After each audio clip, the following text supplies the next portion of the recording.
Hello दोस्तों, कैसे हैं आप लोग। तो स्वागत है आपका फिर से सीटेट और अदर स्टेट टेट के लिए जो हम डेली का 30 एमसीक्यू प्रैक्टिस करते हैं और सीडीपी से, चाइल्ड डेवलपमेंट एंड पेडागोजी जो है उससे। तो आज हम लोग इसे करते हैं शुरू, जो कि आज हमारा एक नया डिफरेंट टॉपिक है, उसी से शुरू करते हैं। ठीक है, तो पहले इसको लोड होने दीजिए। उसके लिए मैं माजरत चाहता हूँ क्योंकि मैंने शुरू से लोड करके नहीं रखा था। हाँ, तो चलिए आगे। तो आज हम शुरू करेंगे 13 नंबर टॉपिक। ठीक है, 13 नंबर टॉपिक जो है चाइल्ड डेवलपमेंट और पेडागोजी से है। ठीक है, टॉपिक का नाम है इंडिविजुअल डिफरेंस अमॉन्ग लर्नर्स। ठीक है, जो डिफरेंस होता है डिफरेंट काइंड ऑफ लर्नर्स के बीच में, उसके बारे में। ठीक है, अगर आप लोगों को ये पीडीएफ चाहिए तो प्लीज़ कमेंट सेक्शन में कमेंट कीजिए, तो मैं आप लोगों को इस पीडीएफ का लिंक दे दूंगा, तो आप वहाँ से डाउनलोड कर सकते हैं।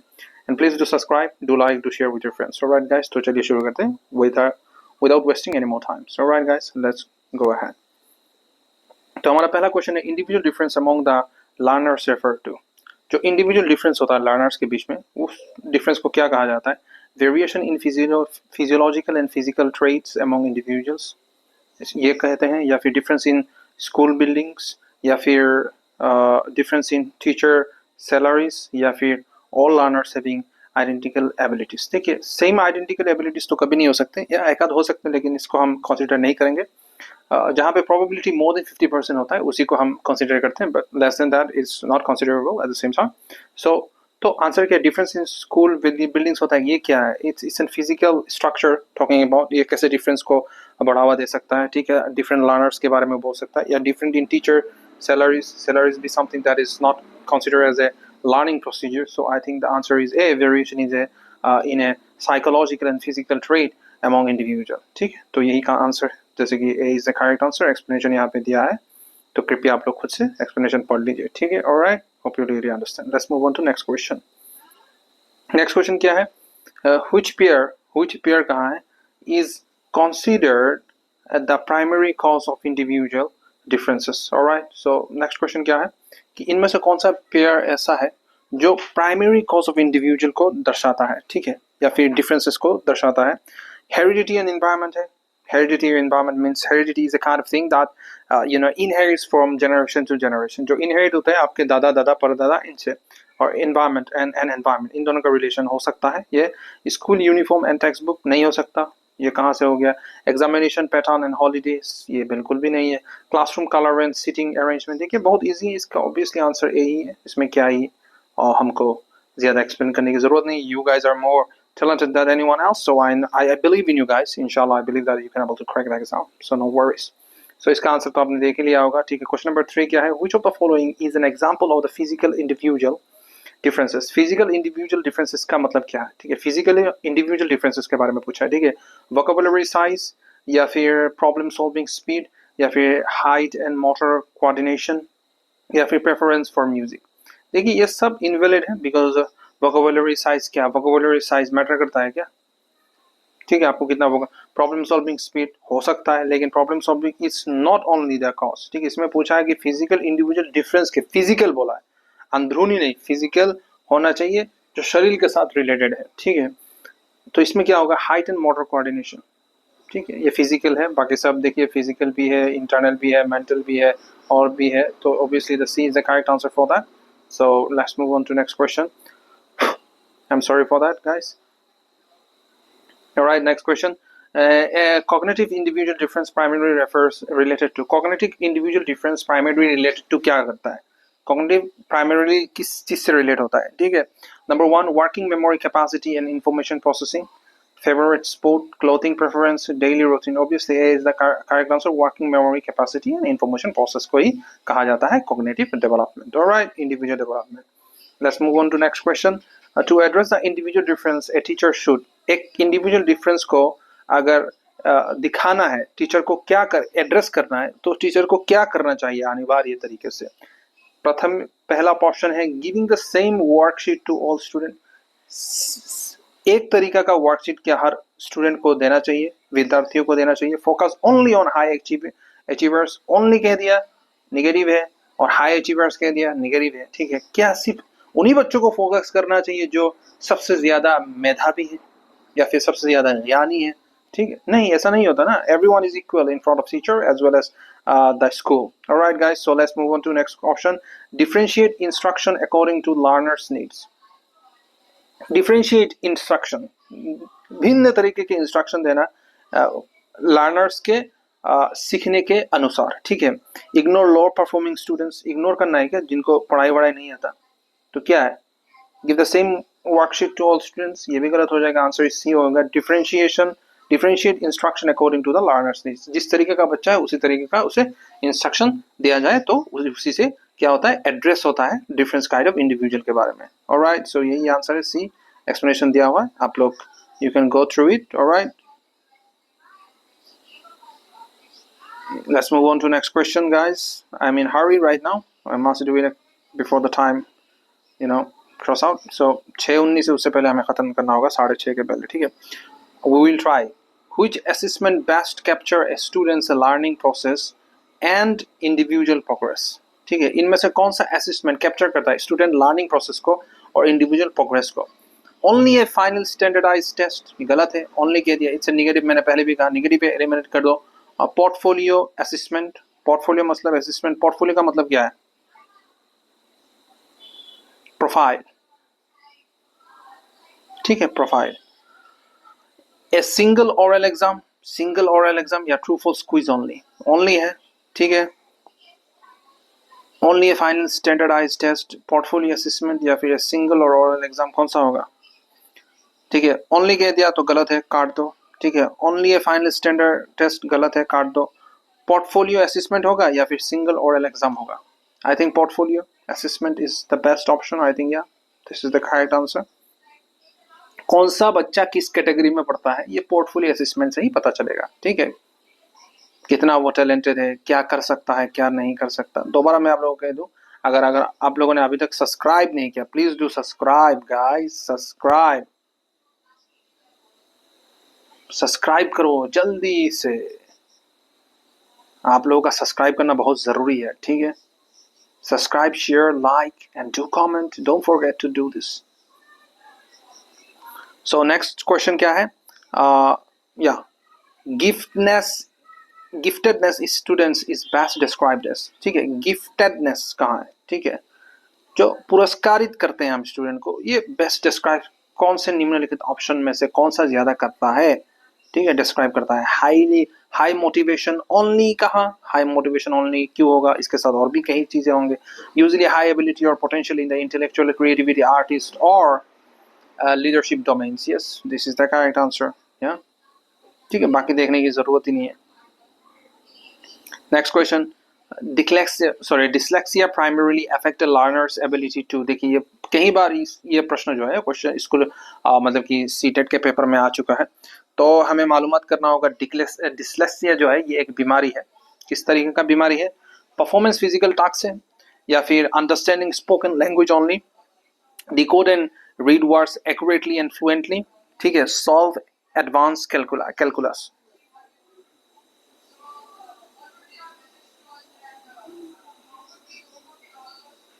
किस चीज को मतलब कि इफेक्ट करता है डिसलेक्सिया, परफॉर्मिंग फिजिकल टास्क को इफेक्ट करता है या फिर अंडरस्टैंड स्पोक लैंग्वेज ओनली कह दिया, गलत है, ये इससे बिल्कुल भी रिलेट नहीं करता, तो obviously this statement is wrong.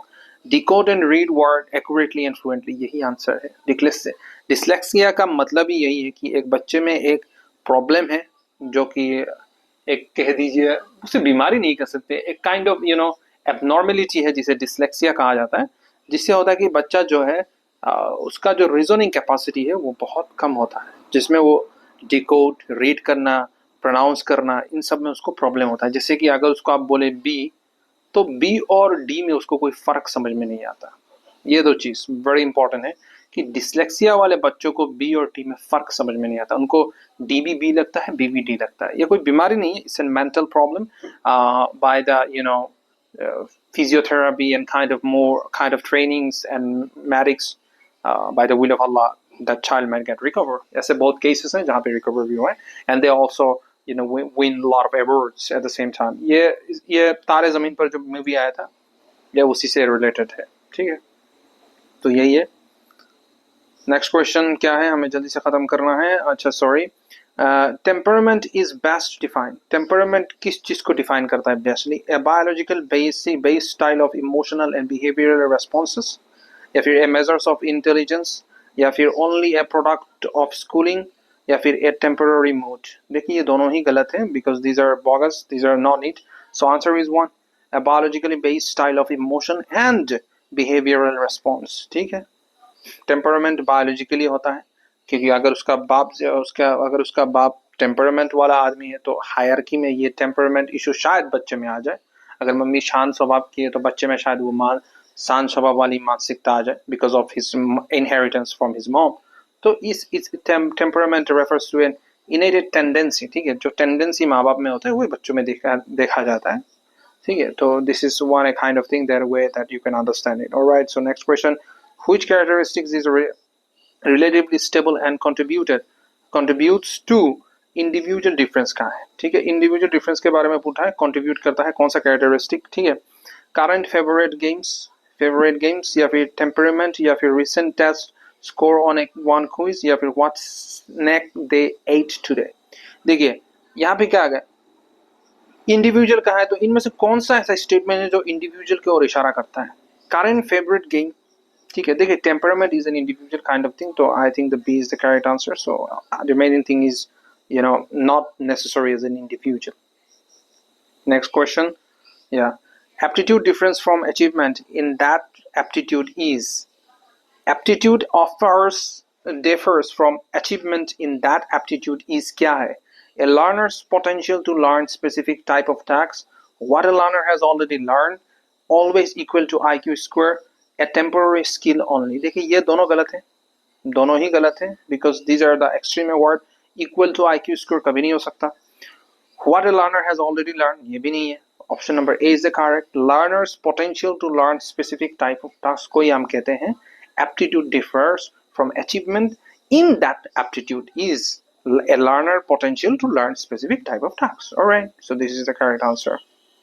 अगर आप लोग explanation चाहिए तो please screenshot take the screenshot and you will get the explanation। alright, take the screenshot। And next question, which classroom practice helps reduce the negative impact of individual difference? इनमें से कौन सा classroom practice है help करता है reduce करने में negative impact of individual difference को? ठीक है, publicly ranking student by ability, publicly कहाँ है तो रॉन्ग है, लोगों के सामने तुम बोलोगे तेरा एबिलिटी ये है वो है। These are totally and bogus and wrong statement। आपको स्टेटमेंट पढ़ के ही समझ में आ जाना चाहिए जो what is right and what is wrong। You must be that much mature because you are going to be a teacher or might be a professor or might be something else, but you should give focus on that one rather than just giving focus on some kind of thing। देखिए इसमें बहाना आप नहीं कर सकते कि मैं Hindi medium से हूँ, मैं इंग्लिश मीडियम से हूँ। You can't say it। लोगों को ये प्रॉब्लम होता है, but you must give a try। you must give। everyone लोग कोशिश कर रहे हैं and they are being success by the will of Allah। So you also need to be in that part। don't give excuses, do your work, and that's the most important thing that you should achieve in your life। all right, so first of all don't think about the dream, first of all you need to take out the path of the dream to achieve it। all right, so आपको सबसे पहले path ढूंढना है, कौन से path से आप achieve कर सकते हैं अपने ड्रीम को। ड्रीम के बारे में इतना सोचोगे तो ड्रीम कभी हाथ में नहीं आएगा। ठीक है, ऑलराइट, और इंशाल्लाह सबको मिलता है अल्लाह की मदद से, तो आप कोशिश करते रहो, आपको मिलेगा इंशाल्लाह। So next let's move on to next. मैं दूसरा ऑप्शन क्या है, ignoring student who struggle. Ignore क्यों करना है भाई? Using corporate learning and mixed ability grouping, teaching only from a textbook, गलत है। यस, कॉर्पोरेट होना चाहिए, समागम में सिखाना चाहिए। This is the best solution for this. So yes, answer is C. Let's move on to next question. Question number 13 क्या है?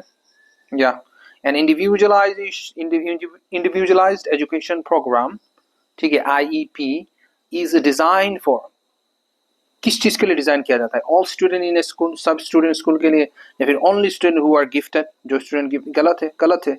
Student who are frequently absent, गलत। All student in a school, गलत। Students with special educational needs SE and needing tailored goals, ठीक है, and support, यही तो है। ठीक है, this is the correct answer, जिनको सपोर्ट चाहिए। Let's move on to next question दिया, according to the Harvard Gardner's multiple intelligence theory, ठीक है, हार्वर्ड गार्डनर जो है उन्होंने थियोरिस्ट है, उन्होंने कहा था which of the following is consider an intelligent, उनके थ्योरी के अनुसार इनमें से कौन सा ऑप्शन इंटेलिजेंट के पार्ट में आता है, या फिर इंटेलिजेंट कहा जाता है, या फिर इंटेलिजेंट का डेफिनेशन में उसको एक्सप्लेन किया जाता है। तो option number A is classroom behaviour, option number B is memory for test item, option number C a musical ability, option number D is shoe size, shoe size. Alright, so कौन सा है? देखिए Harvard gardener जिन्होंने कहा था, इनके अनुसार जो इंटेलिजेंट थ्योरी है इसको कहते हैं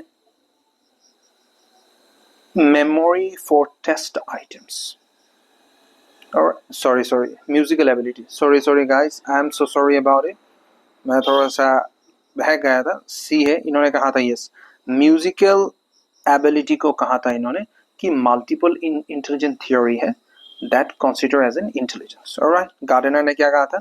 म्यूजिकल, वो हमेशा यही कहते थे, he is very fond of सीसी काइंड ऑफ एक्टिविटी, गाना, musical instrument, kind of things. तो आप उनके बारे में पढ़ लीजिएगा, मैंने प्रीवियस वीडियो में बहुत सारे क्वेश्चन है जिसमें गार्डनर के बारे में, हार्वर्ड गार्डनर के बारे में, गार्डनर के बारे में पढ़ाया हुआ है, ठीक है, मतलब कि एमसीक्यू सॉल्व करवाए हैं।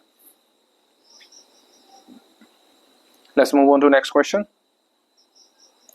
Cultural background influence individual difference mainly by, ठीक है, देखिए कल्चरल बैकग्राउंड इन्फ्लुएंस करता है इंडिविजुअल डिफरेंस मेनली बाय, कौन से चीज से ज्यादा? चेंजिंग जेनेटिक कोड, क्यों करेगा भाई, गलत है। ऑल्टरिंग न्यूरो ट्रांसमिटेड डायरेक्टली, ठीक है, ये भी क्यों होगा, neurotransmission, yes, these are kind of options that really create and jaggles in your mind. All right, so you need to be avoiding all those things. Shaping values, expectation and learning experience, yes, this is the correct. shape करना होता है learning के लिए, ठीक है, values create करना पड़ता है सीखने के लिए, environment ऐसा होना चाहिए, ठीक है। alright, so yes, the answer is correct. Determining heights, ये क्या होगा, ये तो physical attribution में आता है। next question, socio-economic status most directly affect learners, देखिए सोशियो इकोनॉमिक स्टेटस है वो डायरेक्टली लर्नर को किस तरीके से अफेक्ट करता है? Access to learning resources and early stimulation, eye colour गलत, नेचुरल इंटेलिजेंस गलत, प्रेफर्ड म्यूजिक जनरेशन, ये तो गार्डनर साहब ने कहा था ना, तो नहीं, ये तो ऑब्वियसली यही है, access to learning resources and early stimulation के बारे में कहा जाता है, क्या कहा जाता है? सोशियो इकोनॉमिक स्टेटस, ठीक है। Next question is this one, which, देखिए which instruction strategy is most appropriate for a heterogeneous classroom. Heterogeneous का मतलब क्या होता है? Different kind of. होमोजेनियस का मतलब क्या है? Similar kind of. सेम को कहते हैं होमोजेनियस, और हेट्रोजेनियस किसको कहते हैं? डिफरेंट काइंड ऑफ, ठीक है। देखिए जैसे कि कहते हैं there are a variation of plants in this universe, alright, तो इसको हम ऐसे भी कह सकते हैं there is a different kind of heterogeneous herbs that are found in that piece of land. हमने क्या कहा कि हर विभिन्न तरीके के जो हर्ब्स होते हैं, मतलब कि पत्ते होते हैं, या फिर कुछ सागे होते हैं, या फिर कुछ धनिया हो गया, तो विभिन्न तरीके के पेड़ पौधे उस क्षेत्र में पाए जाते हैं, मतलब कि different there is a heterogeneous number of species are found in that piece of land. Heterogeneous का मतलब, होमोजेनियस का मतलब सिमिलर काइंड ऑफ, सेम, ठीक है। तो इसमें पूछा है हेट्रोजेनियस क्लासरूम के बारे में, ठीक है। तो pacing the lessons so everyone move together at one speed, one कहा है? टुगेदर इन वन स्पीड, तो ये होमोजेनियस के बारे में पूछ रहा है, not heterogeneous. Giving identical worksheet to all level, identical फिर से कहा है क्या? It's an heterogen, it's an homogeneous, similar kind of. Tiered assessment and differentiated task, देखिए इसमें इटसेल्फ यही आंसर हो गया। डिफरेंशिएट का मतलब क्या है? हेट्रोजेनियस, ठीक है। Alright, hope you really understand. Only lecturing without activities, ये तो गलत हो गया, तो answer is C, I think, yes. Let's move on to next question. Standardized ability test primarily measures. Standardized ability test primarily क्या measure करता है? Personality traits, या फिर cognitive ability and reasoning skills, या फिर सोशल पॉपुलैरिटी, या फिर creativity exclusively. देखिए ऑब्वियसली आंसर इज बी, या cognitive ability and reasoning skill he improve, मतलब कि प्राइमरीली उसका मोटिव होता है। ठीक है, next question, which type of assessment is most useful for diagnosing specific learning difficulties? कौन सा तरीका असेसमेंट सबसे ज्यादा यूजफुल होता है स्पेसिफिक लर्निंग डिफिकल्टीज को बाहर निकालने के लिए? A single end of year exam, या multiple choice class test only? Only कह दिया तो गलत कर दो। Teachers information common comments only, ठीक है, काट दो। Diagnosis assessment with specific task and error analysis, यही करेक्ट है, यही करेक्ट है। डिफरेंट काइंड ऑफ है ना, डिफरेंट तरीके के डायग्नोसिस करने के बाद ही तो हमें बीमारी का पता चलता है ना। तो यही है, बच्चों में भी यही है, डिफरेंट काइंड्स ऑफ एक्सपेरिमेंट आपको करना होगा उनके ऊपर, जिससे उनका प्रॉब्लम आपको दिखाए, मतलब कि आपको मालूमात चले और आप उसके जैसे आप काम करें और उसको सही दिशा प्रदान करें। Hope you really understand. Please guys, please do comment about my Hindi, whether my Hindi is good or not, you know, but I'm trying my level best to provide you in a best way, you know. I don't know what people might just really gonna think after seeing my video, but I'm giving my best. Inshallah, I believe that I will get the best result, hoping for the best. Alright guys, मुझे पता नहीं, मुझे अभी तक मैंने बहुत सारे video upload किए, respond it's good but it's not that much good, but I'm hoping that one day inshallah I will get a good response from you guys, hoping for the best. Alright, for the best. Next question, sorry ये मैंने question answer ही दिखा दिया, मतलब ही कुछ नहीं रहेगा। ठीक है, gender differences in learning should be understood as, gender differences के बारे में पूछा है, लर्निंग शुड बी कैसा होना चाहिए? Entirely biological determined, entirely biological determined itself is wrong. Biologically determine करते हैं क्या जेंडर? ठीक है, लर्निंग को completely created by school, completely created by school काहे होगा भाई, पूरा स्कूल में थोड़ी ना निर्भर हो जाते हैं।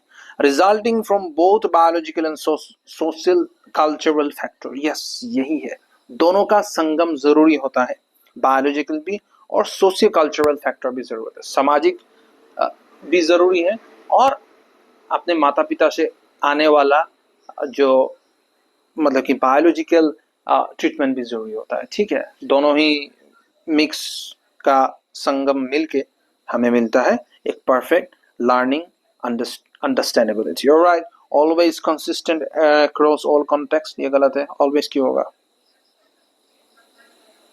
नेक्स्ट क्वेश्चन, अच्छा, error analysis of the student work help teachers to, error analysis से टीचर्स को क्या मिलता है, मतलब कि what kind of advantage teacher get after doing error analysis for students? ठीक है, क्या मिलता है उनको, टीचर्स को एरर एनालिसिस से क्या मालूमात चलता है बच्चों के बारे में?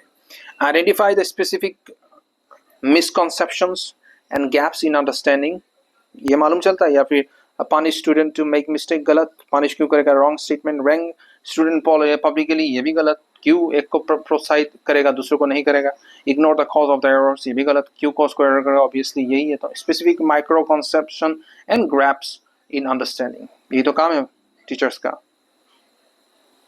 Next question, permanent tracking rigid ability grouping is often criticized, ठीक है, because it किस लिए creates more opportunities for all students, is always benefit for motivation, reduce teachers workload, या फिर can low expectation and limit opportunities for student in lower track। देखिए यही answer है, ठीक है, क्यों है एक्सप्लेनेशन यहाँ पे दिया है, आप लोग एक दफा चेक कर लीजिएगा। ठीक है, take the screenshot and check it by yourself guys। ठीक है, पढ़ाना is not a joke, right? I can understand that how much tough work is this to teach a student, you know, so आप लोग भी वही बनने वाले हैं, so be focused on that। so मैं आपको फिर से कह रहा हूँ, अगर आपको ये पीडीएफ चाहिए please do comment me in the comment section, comment कीजिए, आप लोगों को ये पीडीएफ मिल जाएगा। ऑलराइट, मुझे कमेंट एटलीस्ट 100 चाहिए तभी ये पीडीएफ का लिंक आपको मिलेगा। ठीक है, अगर 100 कमेंट्स मिले तो इंशाल्लाह आपको ये पीडीएफ मुबारक हो। A common exam accommodation for student with reading, एक कॉमन एग्जाम होता है जो अकोमोडेट करता है स्टूडेंट को with reading based learning difficulties is, जिससे डिफिकल्टीज मालूम चलता है, बेसिक डिफिकल्टीज क्या है वो, रिमूविंग ऑल टेस्ट, या फिर गिविंग एक्स्ट्रा टाइम, या फिर रिड्यूसिंग द करिकुलम स्टैंडर्ड्स, या फिर no change to teaching conditions, क्या होगा? अरे भाई, रिमूविंग ऑल टेस्ट क्यों होगा, ये निगेटिव है। गिविंग एक्स्ट्रा टाइम हो सकता है, रिड्यूसिंग द करिकुलम स्टैंडर्ड्स ये भी हो सकता है, no change to teaching condition change भी हो सकता है। I think giving extra time is the correct answer, maybe, yes. Extra time से क्या होता है, बच्चों में एक प्रोत्साहन जगता है ताकि वो अपना जो गलत किया या फिर उनको जो क्वेश्चन बाकी रहा वो कंप्लीट कर पाए। उससे क्या होता है, एक लर्निंग एनवायरनमेंट बनता है, ठीक है, एकोमोडेशन होता है, जिससे लोग बच्चों को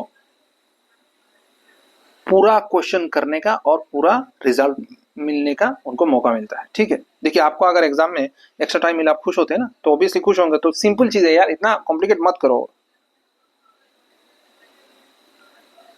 next question, formative assessment is primarily use for, formative assessment जो है वो प्राइमरीली यूज किसके लिए किया जाता है? 100 दफा हम पढ़ चुके हैं इसके बारे में। Inform instruction and provide immediate feedback for learner, देखिए यही आंसर है, यही तो काम है ना। गिव फाइनल ग्रेड ओनली, गलत है। रिप्लेस टीचर्स, क्यों रिप्लेस करेगा, गलत है। रिपोर्ट ओनली टू एडमिनिस्ट्रेटर, गलत है। Yes, answer is a 25। Yeah. Which strategy is effective for meeting the needs of gifted learners? कौन सा मेथड सबसे ज्यादा इफेक्टिव है नीड फॉर गिफ्टेड लर्नर्स, ठीक है, बच्चों को चाहिए होता है सीखने के लिए। Assignment more of the same basic worksheet, या फिर repeating whole class instruction only, गलत है। Curriculum compacting and providing enrichment project, हो सकता है। lowering expectation to reduce stress, क्यों करेगा भाई? more of the same basic, गलत है। more of the, तो obviously answer is C होगा। curriculum compacting ही तो procedure is the procedure for that is gifted to the student for their recovery and get the master control of their deeper understanding. Alright, explanation चाहिए, here is the explanation। देखिए, आप लोग comment कीजिए अगर आप लोगों को ये जो PDF है इसका अनुवाद हिंदी में भी और जैसे कि असामीज होगी या फिर बंगाली में भी चाहिए हो तो मैं आपको यह प्रदान कर सकता हूँ, ठीक है। तो अगर आप लोगों को चाहिए, लेकिन मुझे कमेंट में 100 कमेंट चाहिए तभी मैं ये करूँगा, ठीक है, नहीं तो भाई इसका कोई मतलब है नहीं करने का। और सब्सक्राइब मुझे किसी भी हाल में विद इन 10 days 1000 या फिर उससे ज़्यादा चाहिए। लाइक 1000 चलेगा भाई। Which personality trait, कौन सा personality trait from the big 5 is most consistently linked with academic achievement, ठीक है। Extroversion, conscientiousness, sorry, opens to random activities, impulsivity। देखिए इसका बी आंसर है कॉन्शियसनेस। क्लासरूम में हो, अगर आप कॉन्शियस नहीं हो आप क्या ही सीखोगे, समझ गए ना। तो यही consciousness is the most important thing जो कि बिग 5 में आता है, ठीक है। बिग 5 हम डिस्कस करेंगे आने वाले स्लाइड्स में, लेकिन बिग 5 इज द मोस्ट 5 तत्व होते हैं जिससे बच्चों को पढ़ाया जाता है, ये की तत्व है, ठीक है। 5 इंपॉर्टेंट कॉन्सेप्ट है जिससे बच्चों को पढ़ाया जाता है, उनमें से एक है कॉन्शियसनेस, ठीक है। Next question 27. Current research on fixed learning style suggests teachers should, जो current procedure है सिखाने का, इससे क्या मालूमात देता है टीचर को क्या करना चाहिए? Label each student permanently as one style, गलत है। Teach only, गलत है। Teach only in the students identified style, गलत है। Use a variety of the teaching method and match strategies to learning goals, exactly, this is the correct answer। Variation चाहिए, variation is the most important। Avoid visual materials entirely, ये भी गलत है, ठीक है। C is the correct answer, so this is the correct answer। Let's move on to question number 28. The terms neurodiversity emphasizes that conditions such as, ठीक है, conditions such as autism and ADHD, देखिए ये भी एक dyslexia का जैसा बीमारी है, मानसिक रोग है। क्या है, क्या एम्फेसाइज करता है ये? A natural variation of human neurology that may required support. यही आंसर है, यही आंसर है, लेकिन बाकी भी हम डिस्कस करेंगे, ठीक है। Disease that must be cured, ये क्या है? गलत है। Always resulting in low ability, गलत है। Extremely rare and identical in presentation, शायद गलत है, या ये गलत है। तो ये एक न्यूरोलॉजिकल डिजीज है, ठीक है, जिसमें एक बच्चे को सपोर्ट की जरूरत होता है, समझ गए? नॉर्मल ह्यूमन से अलग होते हैं ये लोग, ठीक है। इसी को कहते हैं हम क्या?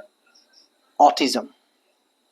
जैसे कि उनको खाने में तकलीफ होगा, खा पाएंगे लेकिन वेरिएशन होगा, उनको ये मालूम नहीं होगा क्या चिकन है या फिर क्या खाने से क्या होगा, तो उनको सपोर्ट चाहिए। क्या पढ़ने से क्या होगा, सपोर्ट चाहिए, ठीक है। Hope you really understand.